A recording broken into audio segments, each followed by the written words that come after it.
Dear students, in this class now let us discuss about subsequences. What is a subsequence? So we know that what is actually a sequence. Sequence means it is a function that is from set of natural numbers to a particular set. So here, what is a subsequence? Let us consider a sequence. Let x equals xn be a given sequence of real numbers. X equals xn be a sequence of real numbers. And let us choose n1, let n1 less than n2, less than n3, less than etc. Less than etc. be a strictly increasing sequence of natural numbers.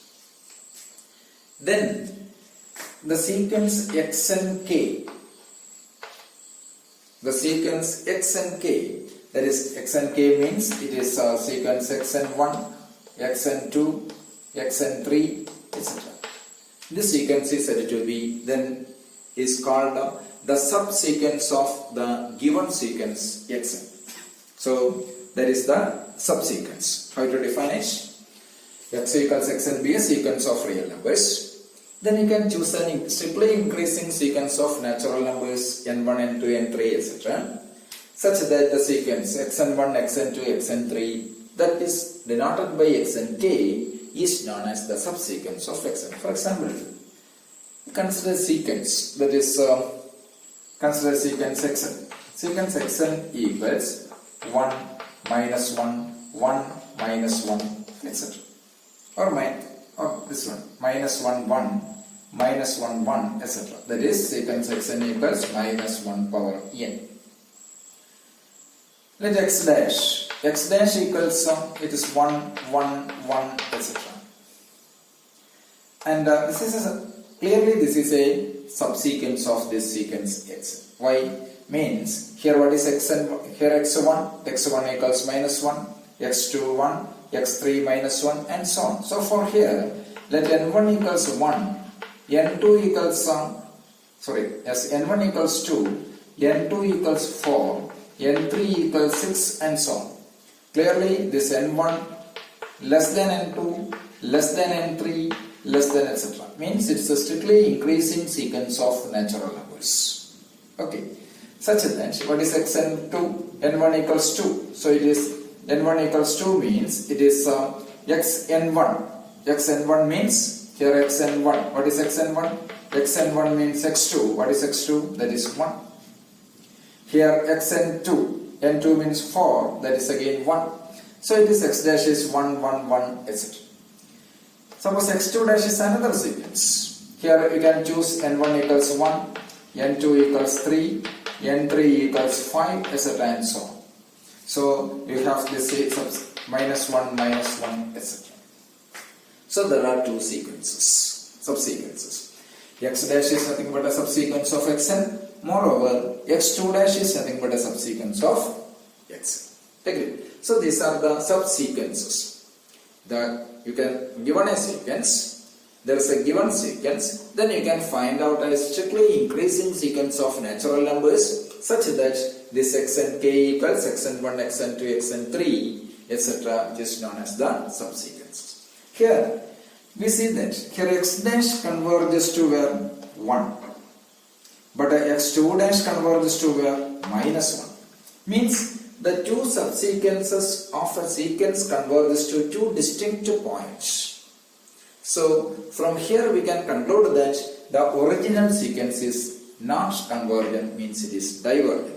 This is one of the criteria for the divergence of a sequence. This is one of the divergence criteria. There is a sequence which does not converge, or a sequence is diverges when two of its subsequences converges to distinct limits.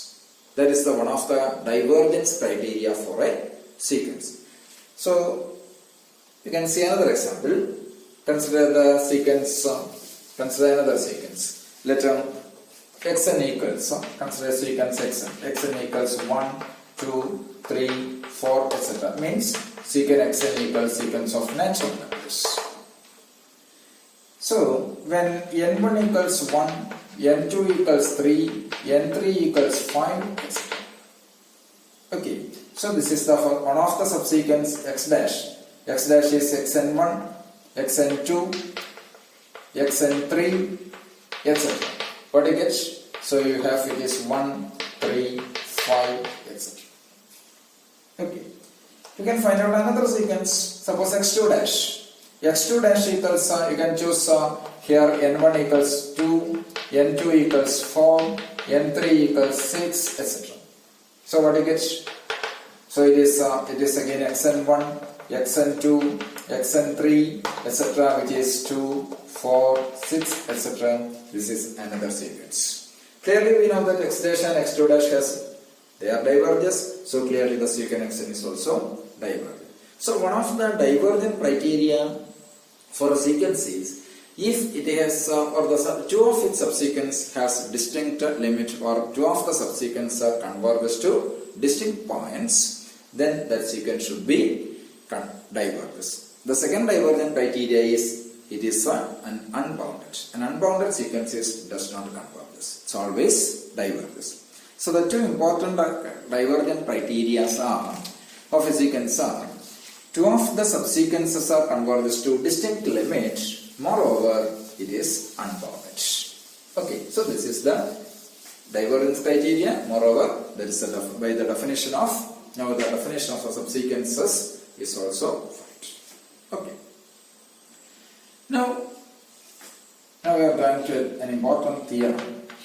The theorem states that x equals xn be a sequence of real numbers. X equals xn be a sequence of real numbers. Suppose this sequence xn converges to x, then any of this subsequence xn k also converges to x. This is an important result. That is, a sequence and its subsequence converges to the same point. If the subsequence of a sequence converges to a point, then the original sequence also converges to that point. If a original sequence converges to x, then secant x and k converges to x itself. Okay, this is the theorem. The reverse inclusion need not be true. If a subsequence converges to a point, then the original sequence need not be converges to that point. Means, if a subsequence converges, then it need not implies the convergence of the original sequence. That's already we see that. Okay. Why? Because when xn equals minus 1 power n, one of the subsequence converges to 1, another is converges to minus 1, but we know that that sequence does not converge. The original sequence doesn't converge. But here, the theorem states that when a sequence converges to a particular limit, particular point, then all of its subsequence converges to the same point. Okay. So how to prove this one? The proof is immediate. Why? It is given sequence xn converges to x. Then by the definition of the convergency, for all epsilon is positive, there exists some k fallen n or n fallen n such that modulus of xn minus x strictly less than epsilon for all n, there exists some k fallen n such that for all n greater than or equals k. So this is by the definition of the convergence. Modulus of xn minus x strictly less than epsilon for all n greater than or equals k. Then in particular nk greater than or equals n. You can choose or you can find out many such nk's greater than or equals n, then such that it is xnk minus x strictly greater less than epsilon for all n greater than or equals k, but nk greater than or equals n. So this result is true for, or this is true for every nk greater than or equals k. So modulus of xnk minus x less than epsilon for all nk greater than or equals k means what is then the sequence xnk converges to x. So when xn converges to x, then all of its subsequence xnk converges to x itself. That means when an original sequence converges, the subsequence converges to the same limit. Agreed? So that's an important result. Now we are going to another result. Let x equals xn be a sequence of real numbers. Let x equals xn be a sequence of real numbers. Sequence of reals. Then the following conditions are equivalent. The first condition is the sequence x equals xn does not converge to x. Suppose first condition is xn does not converge to x following r. Suppose xn does not converge to x. The second one is then there exists an epsilon naught is positive. There exists for any k following n.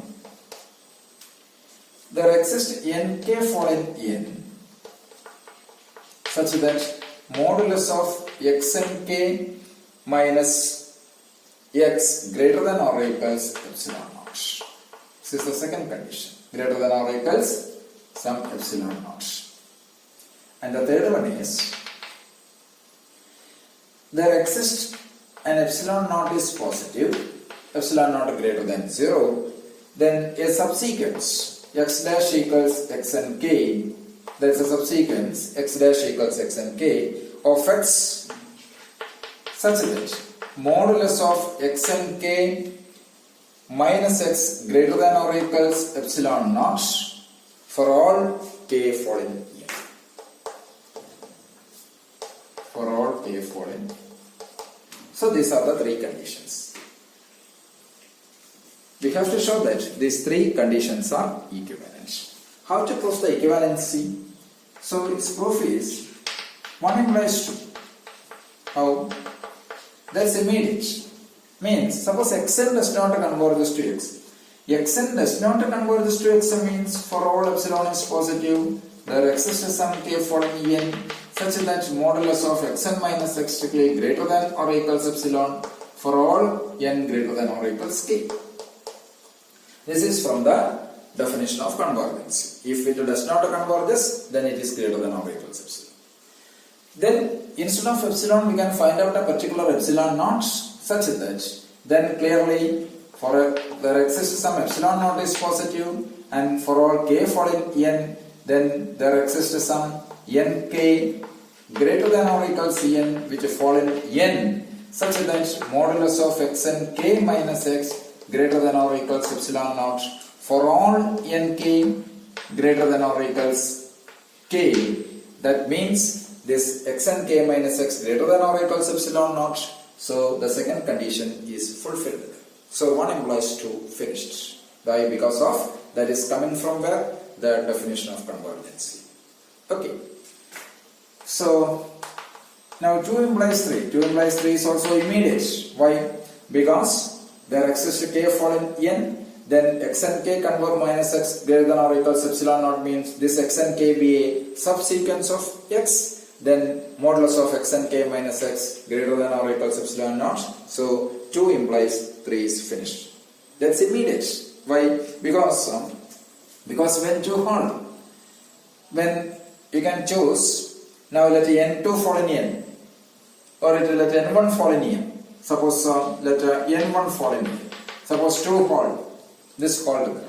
Suppose n1 fall in n such that n1 greater than or equals 1. 1 is a natural number. Okay, then such that modulus of xn1 minus x greater than or equals some epsilon, greater than or equals some epsilon naught. There exists some n2 fallen here. N2 fallen here.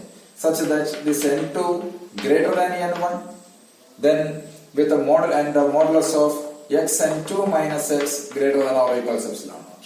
Then you can choose n3 fallen in. With the n3 greater than n1, sorry n2 with the modulus of xn3 minus x greater than or equals epsilon naught. So proceeding like this, you can find out there exists an xnk such that xnk minus x greater than or equals epsilon naught. So 2 implies 3 is immediate. Okay. Now 3 implies 2. So 3 implies 1. How? Suppose x and k does not converge to x. When a sequence x and k does not converge to x, then the original sequence also does not converge. So 3 implies 1 is also finished. Okay, so these are the 3 conditions, 3 equivalent conditions. 1 implies 2, 2 implies 3, and 3 implies 1. Agree?